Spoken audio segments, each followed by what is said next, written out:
Hello, everyone. Thanks for tuning in to another episode of MCR. I'm here with one of my good friends, longtime friend, Mikey Johnson. Introduce yourself, man. Tell everyone what you're about. I see you got your Hoodslam shirt on. Yes, Hoodslam. My name is Mike. I have been a professional wrestler for about a decade. Still trying to break it through to the big time. You know, WWE, AEW, Impact. There's New Japan. There's even AAA in Mexico. There's a whole lot of avenues. Or I could stay an independent. The goal is to just pay all my bills with wrestling, and I'm gonna keep trying until the wheels fall off. Give a shout out to Hoodslam, dude. Tell everyone who and what Hoodslam is, yeah, what their topic is, what their theme is. How did you get involved? Give me the skinny. Hoodslam is one of the greatest independent professional wrestling promotions. It kind of sets itself apart in that it's extremely unique. It's a 21 and up show. Unfortunately, because of the pandemic and the lockdown, obviously we haven't been able to have a show since the beginning of March. But Hoodslam kind of made a name for itself by like I said, just setting itself apart and being a little unique, having some outlandish characters. My character there is Drugz Bunny. I'm a drug addicted rabbit from the 1920s. It's outlandish as heck. You have other characters like El Chupacabra. You have James Hughes, another 1920s gangster. You have Brutal Rob Hands, he's like 5'8", about 150 pounds, and he plays the part of a 6'8", 320-pound monster. And people react to him as if he's that big, and so it's the audience, and it's great. The audience is in on the joke, by the way. So it's not exactly us trying to make believe that wrestling is real. It's trying to make the audience forget that it's not for about 2 hours every Friday night. 3 hours, really. But well, man.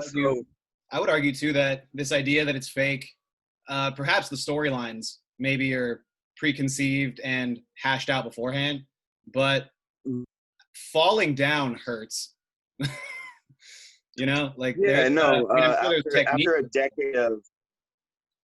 After a decade of faking it, I'm riddled with injuries.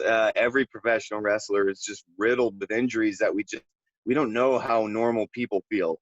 Like I don't know how people who aren't professional wrestlers feel and walk around. I don't know if they don't have aches and pains all day. I know some people who have never stepped foot in a ring have bad knees and bad backs and stuff like that. So I can't really say I'm too far off from normalcy.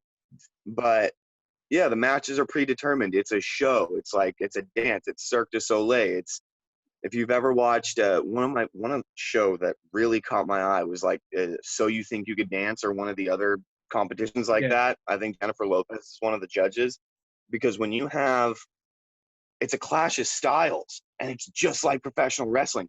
You have the dichotomy between two people who are like hip hop dancers kind of, and they just kind of do stunts, and they want to ooh and ah the crowd, and they want to impress people, and they work together doing that. Whereas there are other types of dancers, they tell stories, like interpretive dancers.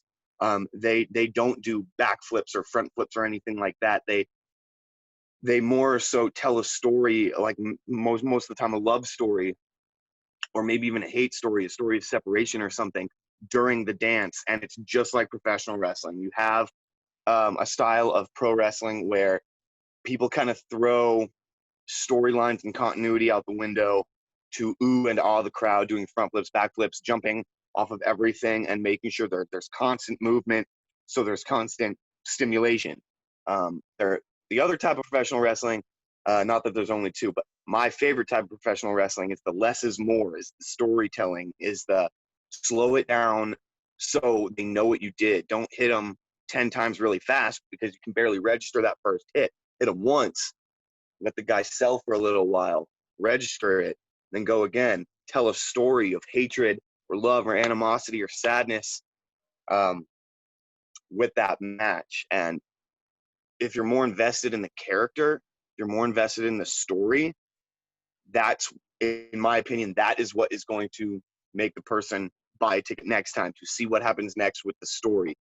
If again, this is just my opinion. If it's just a whole bunch of flips and dives and spots and boom, boom, boom, boom, boom, and it's hard to keep track of what's happening, that's really cool. But I think there's only so much gas in that tank, and it can only go so far. You can only buy a ticket to see that so many times before you feel like you've seen it Yeah, enough. at a certain point, going to a monster truck rally is monster trucks doing flips over each other and crashing. You know. Yeah, it still rules, but Well, yeah. I mean, I'm not here to say that like watching backflips and mayhem isn't a lot of but fun. yeah, it's impressive. It's very athletic, and especially today in 2020, it is what sells the tickets. There's a Well, lot and of some of people the that best poo-poo athletes those out there, things. man. Like, I don't watch a ton of the mainstream wrestling anymore. Maybe not as much as I used to, but even just the little bits that I watch, they are so athletic. It's funny because people have this preconceived notion that because it's fake, that it's all fake. That the people in some ways aren't real. The pain isn't real. The acrobatics are all done on like suspenders or on pulleys and whatever. But no, these folks are doing legit shit.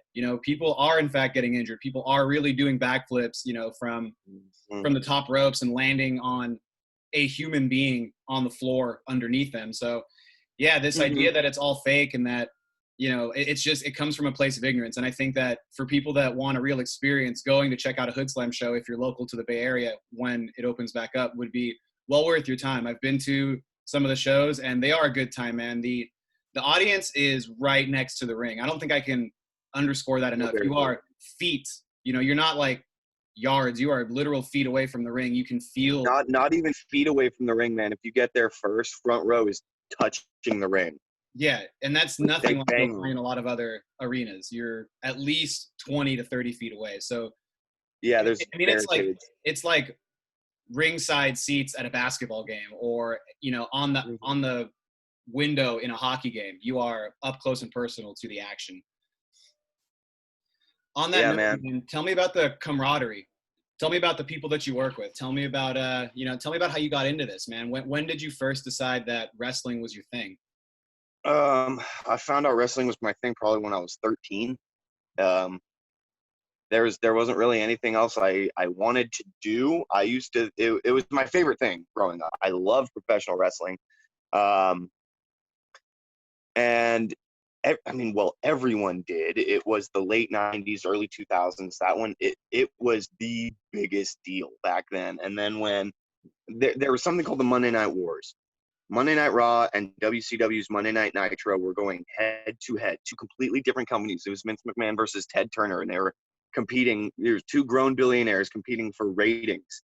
One would go as far as to leak results of the other show on their show to keep people from watching the other show. It was brutal. It was stuff you didn't even think was legal.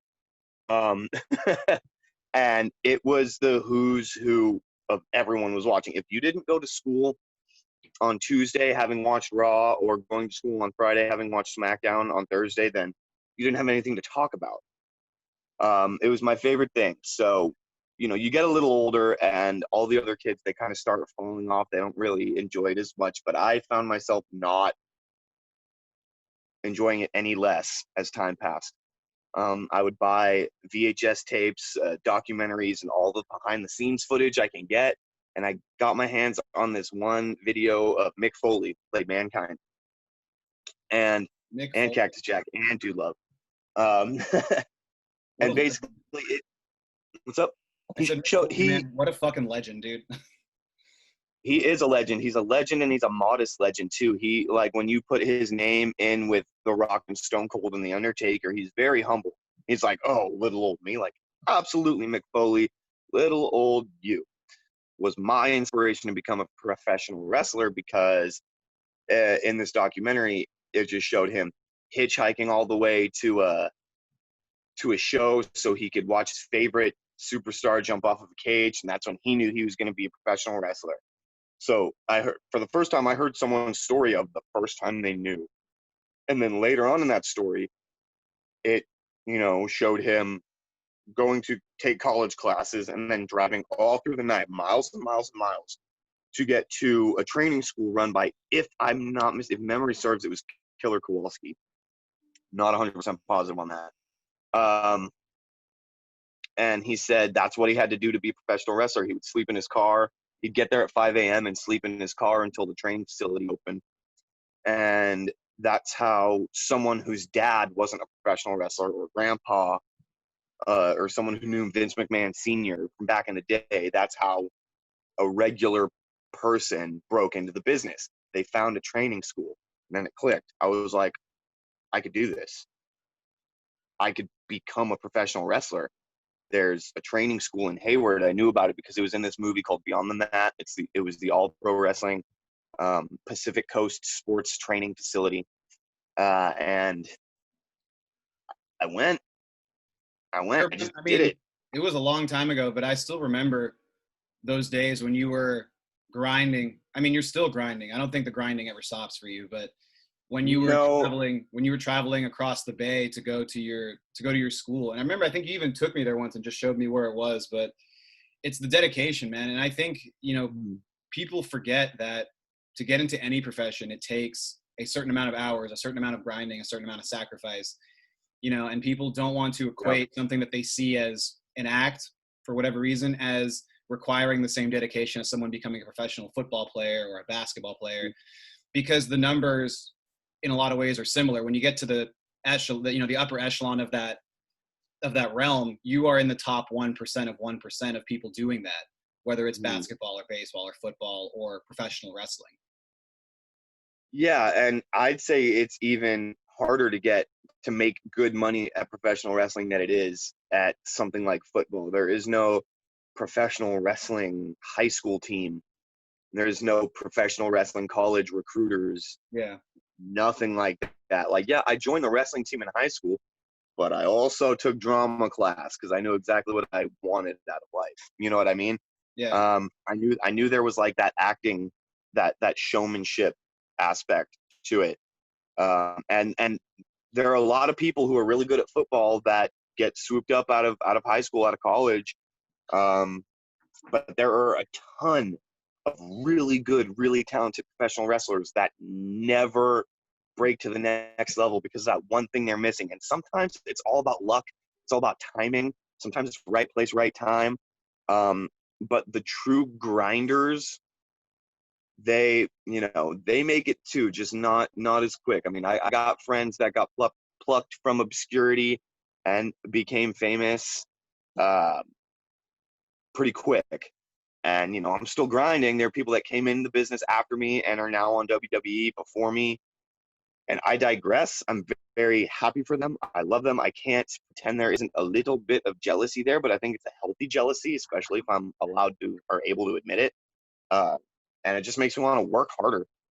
Because that's the thing is, you can use the jealousy. You can use the jealousy as a motivating factor, or you can let it consume you, and kind of forget what its purpose is, and I think that's something that people in general need to find a way to compartmentalize in their day-to-day life, right?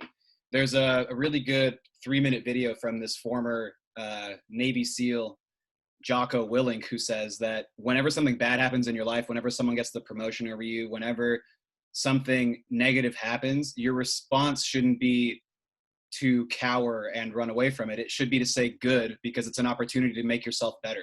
It's an opportunity to take the lessons that you've learned, the pitfalls that you've fallen into, and use it as motivation to turn yourself into a better version of yourself. And ultimately, if you're not taking moments every day to make yourself better than you were the day before, that's sort of, in my opinion, when you start really withering away and dying. Every day should be an opportunity for you to try and make yourself better.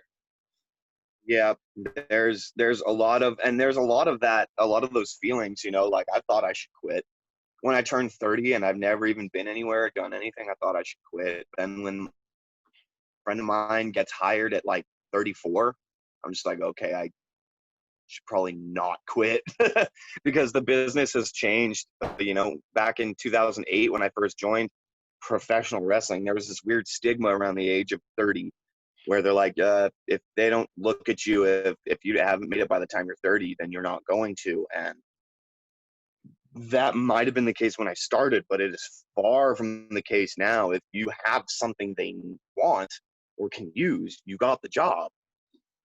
It's that simple. People are getting signed to WWE and All Elite Wrestling at 35, 36, 37 years old because they're a well-traveled, well-tenured professional who can get the job done, someone who can hit the ground running. And there's a lot of benefits in hiring a 21-year-old wet behind the ears person who doesn't know much and teaching them how to do everything the way you want them to know it. But there's also a ton of value in just hiring someone who already knows what they're doing. Yeah. And I'm a restaurant manager in real life. I can vouch for that. I can too. I've been there. Yeah. So like back on the subject of like jealousy and just feelings in general, as someone who's put in so much time and effort into this profession, and, you know, just being that you're human, just like me, like the rest of us, how do you navigate those feelings? How do you take your jealousy? How do you take your frustration from perhaps not getting the break that other people have gotten that maybe haven't put in the same sort of work as you? How do you use that? You just got to take it and keep going. It's kind of like, you know, like Dory said, just keep swimming. You can't give up. Their opportunity was not my opportunity. There are things like, I'm going to use Shotzi Blackheart as an example. All right, I love her to death, and I'm a little jealous of her with a smile because she works for WWE and I don't. Jealous, haha. But she put in work that I didn't. She grinded hard. She never ever stopped. She moved across the country to train with the best. She, you know, she did the things she had to do. She quit jobs. She, you know, she just did it. She went through the channels and she made the connections that she needed. And I was there when she walked through the doors, and I was there when she walked out and into WWE. And, you know, I couldn't be prouder at all. I have another friend, Mansoor, who got signed to WWE with they were doing recruiting for Saudi Arabia. And I think I saw your post on Facebook about that. I thought that was really fucking cool, dude. Yeah, he, you know, and he went to the Saudi Arabian tryout, and they were looking to sign some Saudi guys, but they were just looking to sign the most athletic ones. I don't think they thought that there would actually be a fluent English speaking, fully trained, fit professional wrestler who happened to be born in Saudi Arabia. It's like the entire situation, the entire tryout, the entire thing was like almost meant for him. It was perfect. Kitty, the stars aligned. In a manner of speaking, the stars aligned for him. You know, everything just sort of happened the way that it did. And sometimes it just, like you said, man, luck is a big part of it, but in a lot of ways you make your own luck. You know, like your friend who traveled across the country. She could have stayed where she was and done what she was doing, but you make your own luck with the decisions that you make and the effort that you put in. Yeah. The thing is, though, also with Mansoor, I do want to put over that I thought this kid, like, he's so good. He is so good. And as I knew, as soon as WWE found out he existed, he was gone. I'm actually thankful for this little Saudi loophole, because had they not found him at the age of 21 or 22, then I fear that he may have taken a bunch of bumps, bruises, injuries, and stuff on the independent scene for 5 years unnecessarily before they found him. So I'm very, very, very grateful for this, because he kind of has skills to pay the bills. If anyone in this area should have been fast-tracked, it should have been that guy. Yeah. And, so it's absolutely amazing. There's haters out there. There are people who are real life jealous with hatred behind it and are like, oh, he only got signed because he's from, well, screw you, dude. Like, quit drinking the haterade, get in how you can. I also remember I've had conversations with children of celebrities, 2 of them, who both did not want to use their celebrity last name to make it. And both, it didn't hurt. They wanted to just make it on their own merits. They didn't want to be like, oh, hey, this is my dad. But in my opinion, you get in how you can, because this business can be quite a crapshoot sometimes. And making it, professional wrestling, making it depend on who works the hardest. Yeah. Sometimes you just got to get in how you can, you know? Well, and I think in a lot of ways, And and that's sort of ubiquitous across almost every profession that's out there, right? It's so much easier to get ahead when you're given a head start. And I know that in a lot of ways yeah, that, that in a lot of ways that's a little bit of a privileged statement, but this world is already hard enough as it is. You need to take what you can when you can. It seems like sometimes, use whatever advantages you have, whether it's, your speaking ability and put yourself in front of the camera, whether it's, your athletic ability and you're just doing, you're making YouTube videos, doing incredible stunts that other people can't do. You need to use whatever gifts, God or whomever you believe in, your creator gave you, and use them to your advantage, because sometimes that's all you can do. The hard work. and like, yeah, I think it's what you do as a parent is you try and create better opportunities for your kids. You know what I mean? Like, if people want to say, oh, these guys only sign their contracts because of their dads, like, well, then maybe your dad should have done something. Like Or maybe you could be I'm the gonna dad for your kid to make sure that they can do something. You know what I mean? exactly like I grew up poor, dude. Like I had to work for absolutely everything that I have. And just because I did it, that doesn't mean like I'm gonna have kids one day. I don't want them to go through that.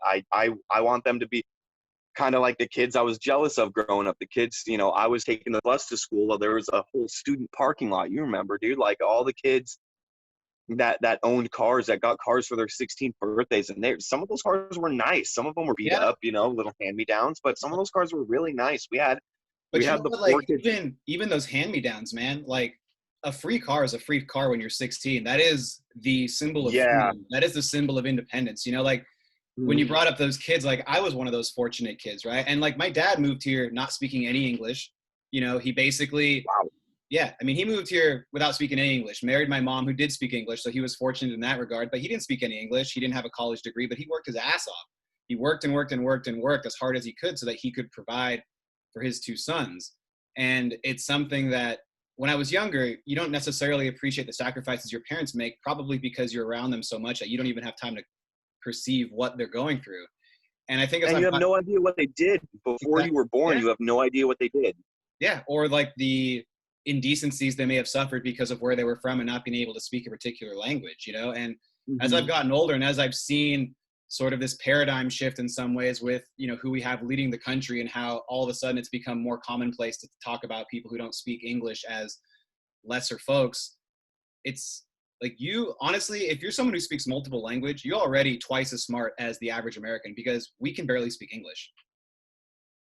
And like, Yeah, man, my dad is the there's like a epitome whole of the bunch of American. kids. My dad's the epitome of the American dream, man. Like he came here, didn't speak the language, fought his ass off to get to where he was and to provide opportunities that he didn't necessarily have as a kid. And his dad and mom did the best they could for him, and so on and so forth. But and I think it's something that men in general, folks like you and I don't think we do enough due diligence in giving others credit and to being in touch with our feelings and truly realizing what we need in order to become better humans. This whole mantra of, boys don't cry, pull yourself up by your bootstraps and don't ask for help from anybody, I think has in a lot of ways set the male gender or sex, depending on what term you want to use, has set us back. Yeah, it's definitely detrimental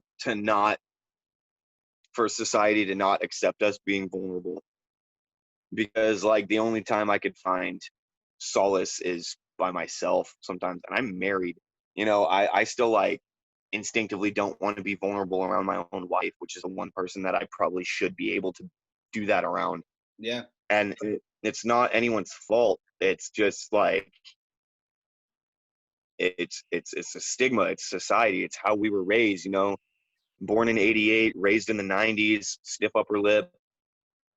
Like I mean, Well, and we were raised by people born in the 60s and 70s, raised in the 80s, who had an even stiffer upper lip, and they were raised by probably the stiffest lips from people that lived through World War II. Yes, definitely. That was a very good point. My mom was like, her age group is that exactly matches that 70s show. She was that age in that year, 16 and 76, 17 and 77, 18 and 78. And so, you know, she's kind of a flower child. And Yeah. she was my only parent. She was the only one that raised me. So I don't know. I wasn't like raised around any type of super macho influence. Yeah. So I've always been a little bit more sensitive, you know, which I kind of feel like I got picked on for like having feelings and stuff, which kind of sucked. But like, I'm an adult now. Well, It is what it is, I guess. You know, you just try and work through it. And you know, I can be vulnerable. I could be sad. A couple of years ago, my friend passed away. I literally could not stop crying. When I Kofi think Kingston won the WWE Championship, I couldn't stop crying either. So there. It's interesting because we live in a day where we keep getting told that it's important to share our feelings and it's important to be vulnerable, but then are immediately chopped down at the knees for doing so. You know what I mean? And then we're constantly reinforced with these machismo attitudes where, oh, you know, like, you're a guy, you're supposed to be tough, you're supposed to be able to handle it. But repression of your feelings is effectively like closing the top of a volcano. Eventually that pressure is going to explode. And what could have been possibly just a very minor lava flow where you're spilling your emotions out becomes a powder keg, and all of a sudden Pompeii is under a bunch of fucking ash. Yep. That's a spot on analogy. We have to be able to let it out. Yeah. And I mean, I think on an individual basis, it's important for friends, especially, to reach out to their friends and say, look, man, it's like, this is going to be a very intimate piece of detail, but the other day I was down visiting some friends and I felt so comfortable with our friendship dynamic that I was able to share some pretty intimate health related issues that I've been having.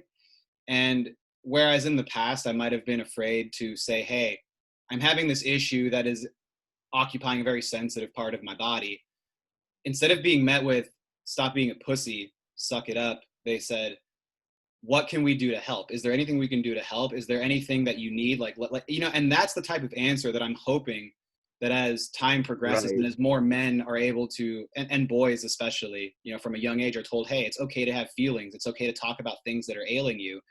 You know, it's also okay to be tough if you feel like the situation warrants that.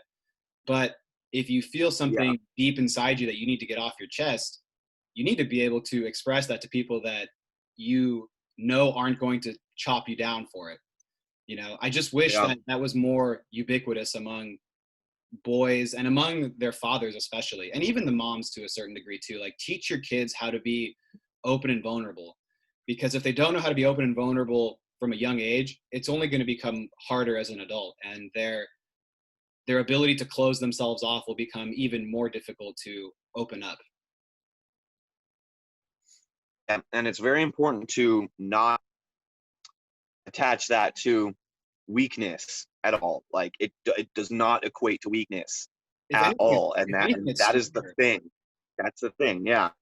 And it was societal. It wasn't anything that my mom never taught me to be a macho man. It was TV shows, commercials, video games, movies, your friends, you know, friends' dads. Yeah. Stuff like that. Like, friends who did have a dad and an older brother and stuff like that. And, like, especially around girls, around women. I've never not respected women. I don't know how to disrespect women. It's literally, I was never shown that. I was never seen. I never saw that. I grew up with just my mom and my sister, and but you know, I just never. The same extension, man. I mean, I think it's just as important to extend that to your male friends, right? Because when you start showing them empathy, and when you start showing them respect, like you do to your mom or to your sister or to your niece, all of a sudden, instead of it becoming a taboo topic, it becomes commonplace. It becomes more fluid. And when your friends start seeing, or when someone you know starts seeing you being open and vulnerable, it creates this, hopefully, a cone of trust where they feel that they can be open and vulnerable with you too. And I think this is at the crux of where America is today, right? We put a guy in office that is quite literally the antithesis of all of that. And he is reinforcing these machismo notions. I mean, by hook or by crook, right? You know, and as a result, you're starting to see a fomenting among certain segments of the population where it becomes more cool to fuck off this country and fuck their people because it's not in the best interests of us. But like, for what? For fake lines in the sand that someone bought legally or illegally or stole from some other group of people, and then we just claimed it as our own? Like, at what point do we realize that this planet is the only planet? There are no real lines in the sand, and if we don't start treating each other the way we treat our American neighbor, so to speak, I mean, we've already fucked the planet. Like, how much more can we fuck it, really? I don't know why people can't just be nice. Just be nice. Like, I don't want them in my country. Why not? What? They're not going to live on your couch, dude. Just, I hate hatred. I hate hatred. I'm intolerant of intolerance. And I don't think that is some paradox. I think it's pretty straightforward. And with our current president, my bullshit meter just goes off. And don't mistake That this isn't my a hate. support statement for Joe Biden. That's not No, what this is not a Democratic endorsement. And that's another thing that people just confuse. Like, oh, the guy you like, I don't like him. Oh, well, that must mean you like this guy. No, it doesn't. Like, my bullshit meter is off the charts with these two. One of them is just like, okay, so Trump is a sociopath. He's been a billionaire his entire life. He has literally no clue how the American people live. He doesn't know what a small house or an apartment is. And to become a billionaire, to become rich in business, you have to step on a few people. You have to ruin a few people. It's the only way to get filthy rich, unless you're like an athlete type. An athlete, or like if you're famous or something like that, then cool. or Make you your just get TV lucky money. and you build some app in your basement and you sell it to Facebook for $1 billion. And even then, you might have probably stolen an idea or a few And tricks then from someone else. you step on some people, and for him to become that rich, like after all those bankruptcies, again and again and again, you know how many people he's screwed over? It's like just a business tactic to complain about shoddy work that isn't really shoddy, and then just not pay contractors. You know, that's mean. That's not nice. If you could take a child from their mother and hear that primal scream from the pit of her stomach and not feel bad, you're a monster, bro. Yeah, it's Absolute monster. I think you hit the nail on the head, man. I think empathy is something that is sorely lacking in. Sorely lacking. I don't know how it's taught. I don't know how people can learn to care about problems that don't apply to them. Like, I think, unfortunately, until it becomes more commonplace for parents to instill that in their kids, that it's okay to feel empathy, that it's okay to understand what other people are going through, that it's okay to put yourself in someone else's shoes, or as best you can try to understand where they're coming from. yeah, Instead of creating this theme of me is all that matters, we're never going to understand what someone else is going through because we're too busy focusing on our own problems and our own trials and tribulations, which, don't get me wrong, are important, but they're not as important as I think the greater good. yeah. Like, I personally don't think I'll ever become like a multimillionaire because my bills are all paid right now, and if I ever have a spare dollar, I'm giving it to someone, you know? Like, I don't think I'm ever going to accumulate that much money. I help people too much. Yeah. You know, the other day I went to grocery outlet. I spent $60 on bottled water, toothbrushes, razors, and top ramens. Me and my buddy just went out and passed them out to the homeless. Like, on, like, not to a not to a shelter or a place or an establishment. We walked right up to them on the street and said, "Here you go." You actually created a real bond, a face-to-face connection with people that are so destitute and desolate that probably Mm-hmm. made their entire week or month. And I know that's not the goal, is to make yourself feel good through through them feeling good. But I mean, Someone's got to do something. well, pat on the back, man. If we don't take care of each other, and by we, I mean the people that aren't millionaires, if we don't take care of each other, like we've seen what the government's doing with all this money and all these bailouts. And interestingly enough, the people that are paying for those bailouts are you and me, not the people, not the corporations that actually receive them. Mm-hmm. You know? They don't realize the change they could make, because with a little reusable grocery bag, with a pair of socks, a roll of toilet paper, some tea candles, and a book of matches, for light, because they don't have any lamps when the sun goes down, their day is over.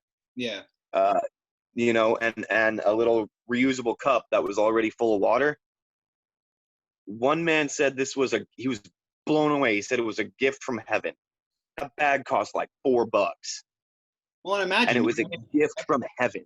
Everyone's got, or not everyone, but the vast majority of people have $4, $10, $20 that they could use for something like this. Instead of buying something that you don't need, because, I mean, let's be honest, there's so many things that we don't need that we buy almost every day.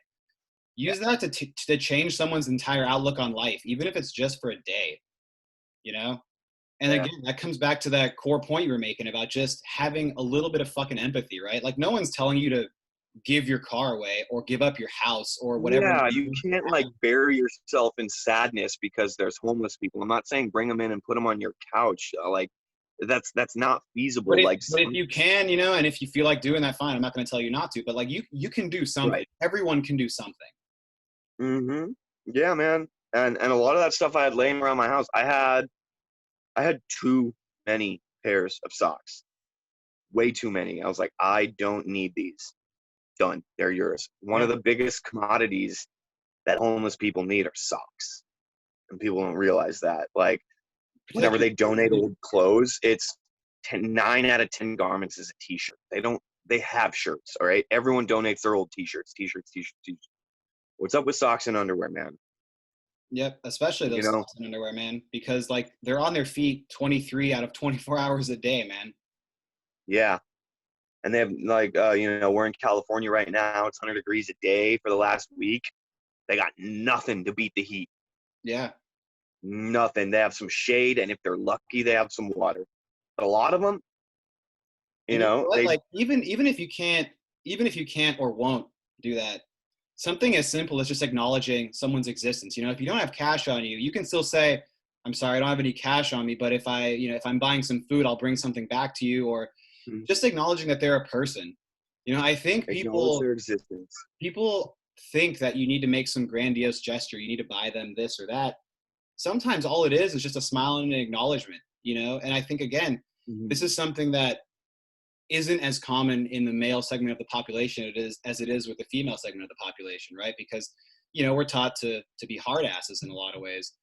The other day at work, somebody was experiencing a really tough time. And, I just went up and gave him a hug, and he, came back to me later on that he's like, "Look, man, I appreciate that because nobody else did that. And it was something that I needed at the time. I was going through a moment, and, and this isn't to pat myself on the back, but it's to implore other people to take the moment, shake someone's hand, look them in the eye, give them a smile, tell them you're there for them, tell them you care about them, give them a hug if you can.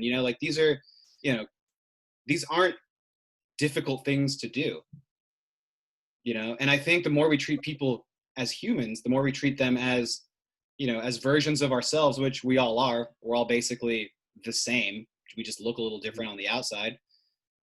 Imagine how much better the place would be, man. Imagine how much better the place would be as if, if you're passing someone on the street, they all smiled at you and, told you, "Hey, have a nice day," versus ignoring you and looking at the ground just because they don't want to make eye contact. It's one of the things that my mom did. My mom did a lot of quick, tongue-in-cheek, in-the-moment things that she probably doesn't remember that completely changed my life. It was one of the first times I ever remember being in a BART station when I was younger, when I was a child. And there was a homeless man, got any change, got any change? And my mom said, I'm sorry, I don't have any change today. Like I said, we were struggling too. So the answer was often no. But we walked a few feet away, and then she stopped me. And she turns me around, and we look back at the homeless man who's asking everyone, completely ignoring the fact that he exists, not even looking at him. And she said, even though the answer was no, I still acknowledged him as a human being. And then that was just a real quick thing she did. And then we went on our way. No doubt she does not remember that. I will never forget it. Yeah. Little things like that, you know, and that's hopefully, you know, when I have kids, if I have kids, world ain't the best place really right now to start new life. But if I have kids, that's the type of stuff I'm going to do, you know, little subconscious seeds Yeah. plant It's about empathy. my dad and mom have done a lot of that too. You know, my dad works at an office building in downtown Redwood, and you know, for the longest time there was and he would tell me like, yeah, you know, like the guy who sleeps in front of the building was there today. You know, I gave him a coffee and brought him a sandwich, you know, because he would just make extra sandwiches at home. Like he wouldn't buy the guy anything at work. He would just make an extra sandwich and bring it there. And if he was there, he'd give him a sandwich. You know, and as a kid, you don't necessarily think too much of that. But as you get older, those little seeds that your parents implant in you really and truly make a huge difference as you get older. You start realizing that these are the things that are what make us human. These are the things that will bring our society closer together versus the constant chest bumping and, you know, bloviating about how, you know, we're the best and everyone else just needs to bow to our greatness. Like true greatness comes from being open and vulnerable and building bridges, not tearing them down, you know? I just don't get why there are humans that hate other humans. There are humans that think that they don't know I'm from here. That, yeah, dude, they're like, I'm from here, you're from here, stay out of my zone. Like, dude, no one is born on they had purpose. absolutely no control over, right? Like, I didn't choose to be born at Stanford Hospital. Yeah, that wasn't my choice. I was born in Southern California. I was born in Anaheim, and I'm not like, oh, Anaheim represent. Like, who cares? I've lived in Redwood City my whole life. I'm not represent Redwood. Just whatever. I'm not like nationalism, being proud to be an American when all you've ever done is just kind of be born here, do whatever you're told. You know, like you're born. You have to go to school, otherwise the government will jail your parents. And then when you get older, they refuse to listen to the educated. It doesn't make any sense. That's my favorite. I love it. I love it. Go to school, accrue $40, $50, $100, $200,000 in debt so that half the country can tell you they know more about biology from not graduating high school than you do with a PhD. Get a master's degree for someone to tell you that you're wrong because it's their opinion. Right. People mistake facts for opinions every single day. Someone, dude, I have conversations with people. They're like, yeah, well, that's your opinion. I'm like, no, it's a fact. It's fact versus fiction. You know, it's like saying, hey, 1 + 1 = 2. And then someone's saying, well, you know, in my opinion, it's 3, and I'm allowed my opinion. Like, but it's 2. Well, that's our opinion. In my opinion, 1 + 1 = 3. Like, dude, that's not how this works. That's not a fact. Yeah. So it's frustrating to say the least. To say the least. And it almost makes you wonder if the time were to come for it. I don't know if emphasizing a master's degree or a college degree is something that I will be telling my future child. And not to say that I don't want them to be educated, but it'll be something to the effect of, look, if you don't think school is right for you, but you think there's a trade that you want to learn that. Because apparently if you go to school and you become a biologist and have a master's degree in virology, and you tell someone that, hey, wearing a mask will reduce the spread of COVID by 90%, and they tell you, well, no, but it's also going to give me CO2 poisoning, which is interesting because how can something not be strong enough to prevent COVID spread, but is way too strong to prevent you from getting oxygen when the viral load of a fucking virus is like 100 times larger than a fucking oxygen particle? I don't understand your logic. They've measured Or, this stuff. the fact that no one in the history of ever has suffocated in their Halloween mask. Like, little children be putting on masks for Halloween, like, since the beginning of time. Yeah, That's cool. it's like they're somehow trying to equate fucking There's surgical fires. masks with a There's plastic bag. fires in California right now. I bet everyone's going to be putting on their mask now because the air quality here is terrible. Any mask denier in the Bay Area best be out there breathing this stuff in right now. You know what I mean? Because if masks don't work, then my favorite one is a mask won't stop the virus because I could still smell farts. People say that. They do. They think they're hella smart and intelligent because they've debunked science. I Up had yours, a moment, Dr. Fauci. I could still smell farts. I had a moment with a lady at work, and she was like, yeah, like I read this one study, and I first thought was, I bet I know where this one study came from. I was like, okay, this one study, what did this one study say? Oh, masks don't really work. And I looked at her, and I thought for a moment, and I said, okay, well, I can let this go right now, or I can say what's on my mind. And I said, well, that might be true, but when you get home tonight, I want you to try something. I want you to cough with a mask on, and I want you to cough with a mask off, with your hand in front of your face. And I want you to know which time you get more fluid on your hand. And she looked at me like I just blew her fucking mind. She couldn't even fathom what I just told her. Jeez, and there's literal, there is footage of people breathing with and without a mask under a black light.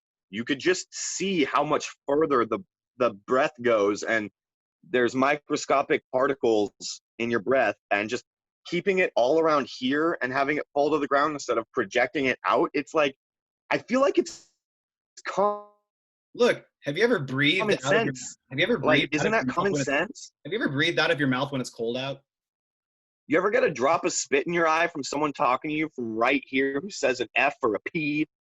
Right. And it's like, yeah. I love the masks. I can't believe I let everyone just breathe on me before. Yeah.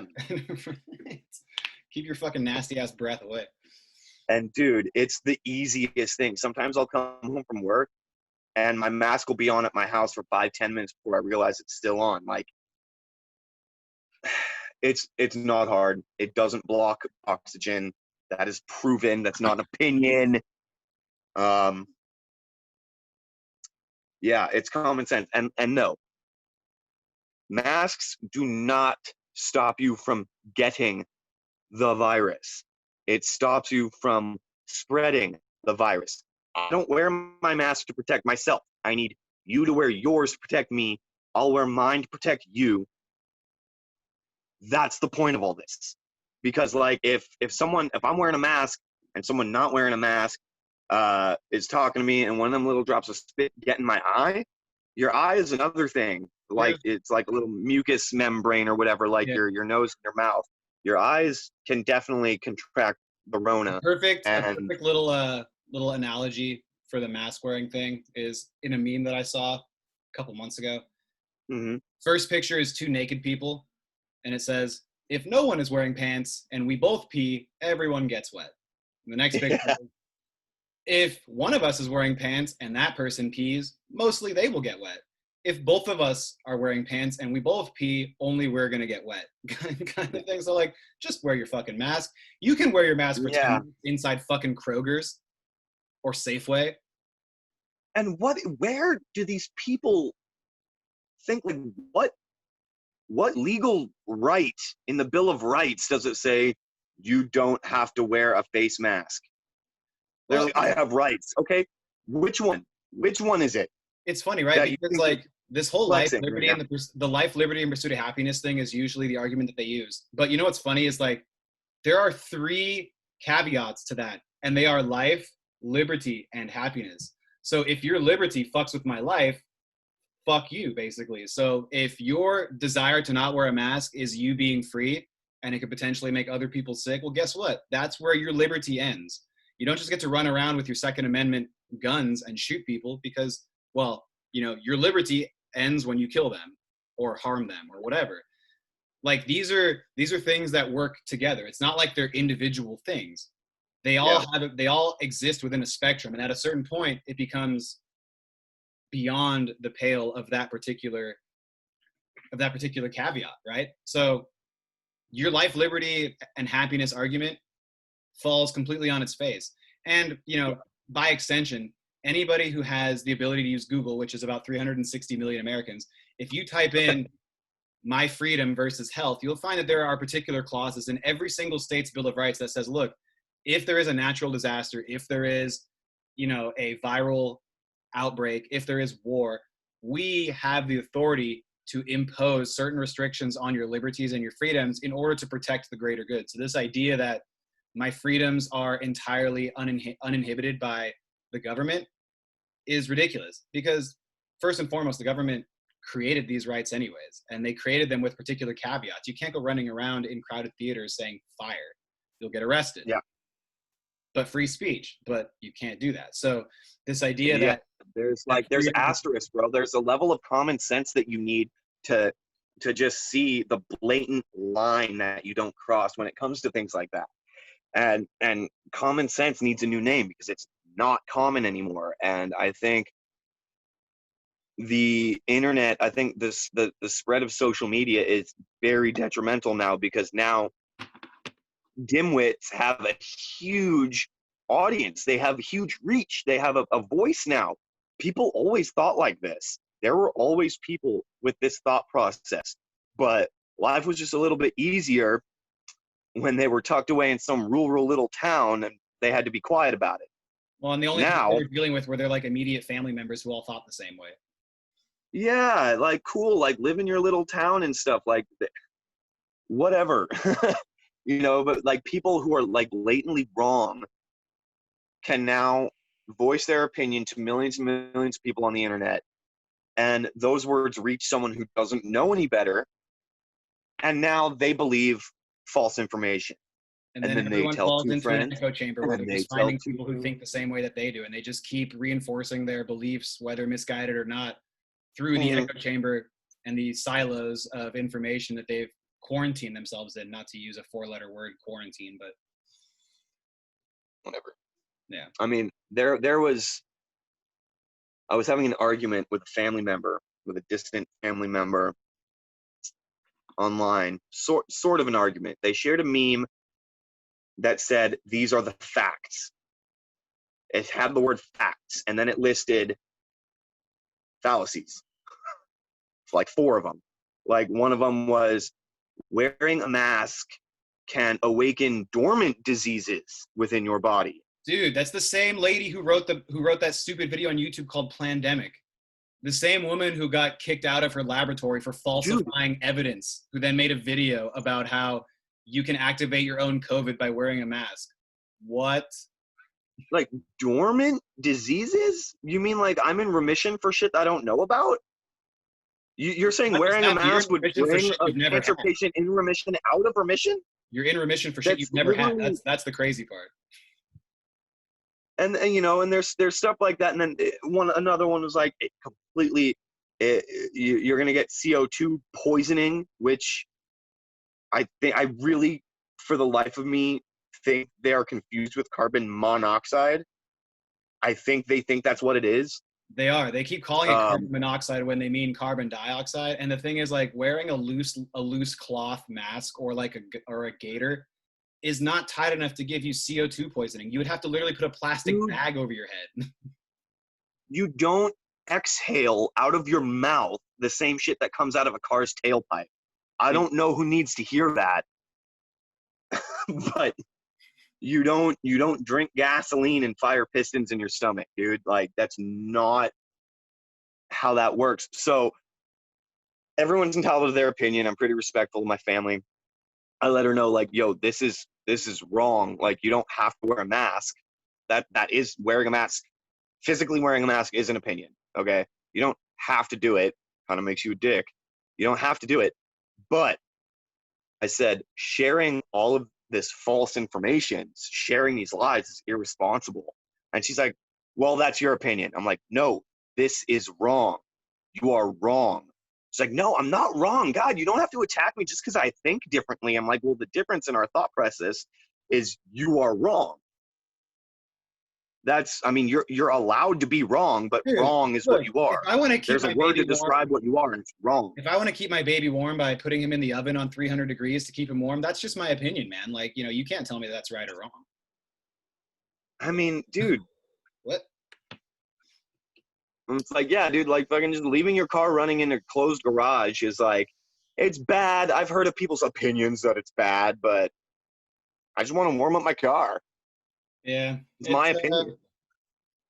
Man, at some point in the last 25 or 30 years, people have decided that their opinions matter more than actual science, and it's come at the detriment of our environment. It's come at the detriment of our global health. Mm-hmm.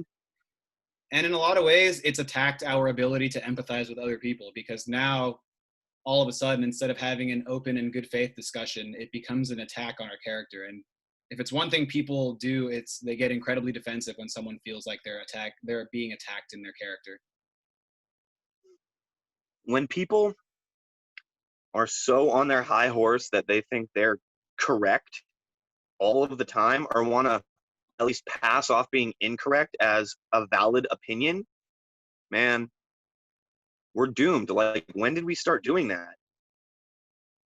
When did we start confusing facts with opinions? Like, in my opinion, black coffee tastes like garbage, and in my opinion, I need hazelnut syrup and like 4 packets of sugar in that. And people think, dude, that's gross. Your coffee tastes like candy. How can you drink that? In my opinion, black coffee is the only coffee. Cool. Well, there you go. We can agree to disagree on how we like our coffee, because how you like your coffee doesn't affect a single living soul on this planet. But how you think global warming is a hoax, Or that what? With or that zero evidence, coronavirus is actually the advent of 5G fucking cell transmitters that China activated. Every single country on the planet is in on a global conspiracy to affect the American election because they care. Even our enemies, even our enemy countries, even countries we hella don't get along with. Jeez, man. Like, could you imagine, like, how did this turn political? Coronavirus is just the damn libs want it. What? I think, man, at the end of the day, all we can really hope to do is to have open conversations with each other, to be empathetic towards our neighbors and our strangers, and just realize that if we don't come together, then we're already fucked. And I would argue that we're probably already fucked, but.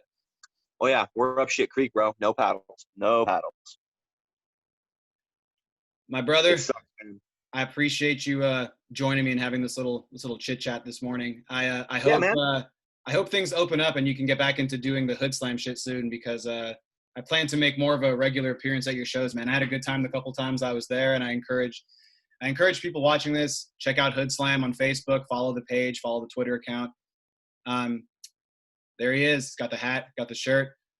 It's almost like I'm sponsored. Oh, and you got to check out the new character, Jack Banning.